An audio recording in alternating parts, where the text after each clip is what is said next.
વધુ એક સમાચાર રાજકોટથી સામે આવી રહ્યા છે, જ્યાં રાજકોટ જિલ્લામાં આગામી 2 દિવસ રેડ એલર્ટની આગાહી કરવામાં આવી।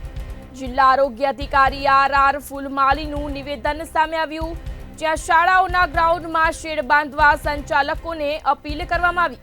આ સાથે જ બાળકો માટે ઓઆરએસ અને પાણીની પૂરતી વ્યવસ્થા રાખવા પણ અપીલ કરવામાં આવી।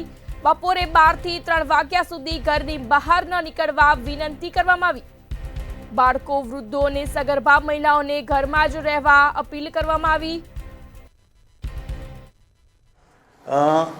એ હિસાબે આઈડીએસપી આપણી બ્રાન્ચ છે, જેમાં આપણે હીટ વેવ રિલેટેડ ઇલનેસના કારણે કોઈને પણ કોઈ વસ્તુ થાય નહીં, એના લક્ષણો જો જણાય, ખૂબ શરીરનું ટેમ્પરેચર વધી જાય, ગભરામણ થાય, ચક્કર આવે, બેચેની અનુભવાય, એવું બધું થાય તો નજીકના પ્રાથમિક આરોગ્ય કેન્દ્રમાં ખાસ કરીને જઈને એ લોકો પોતાની સારવાર કરાવે।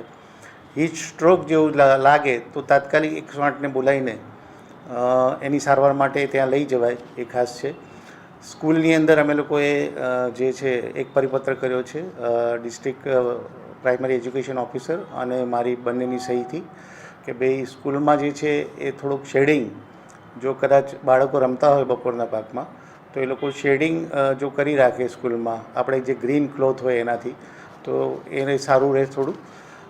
પીવાના પાણીમાં જે ઠંડુ પાણી છે એ થોડુંક અવેલેબલ હોય, ઓઆરએસ કોર્નર બનાવી દે સ્કૂલોમાં બી, કે કદાચ કોઈને ડિહાઇડ્રેશનના લક્ષણો જણાય તો તરત જ ઓઆરએસ કોર્નર જે હોય ત્યાં જઈને બાળકને આપણે એ પાણી પીવડાવી શકીએ, જેનાથી એ ડિહાઇડ્રેશન ન થાય।